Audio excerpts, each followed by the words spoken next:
Good evening. This is Pastor Bradley from God's Anointed Ministry. This evening I want to talk about what we are celebrating.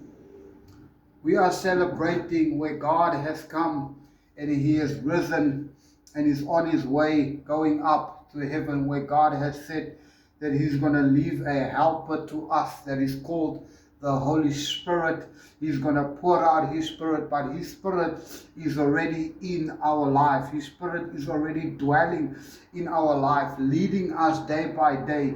This is a time where God is pouring out His Spirit. Come and rejoice and understand the grace and the glory of God in this time by celebrating the time that God has said that He is going to heaven to prepare a place for us in heaven, so that we can rejoice with Him in this time, where He says in Acts 1 verse 8 that He's going to pour out His Spirit upon us.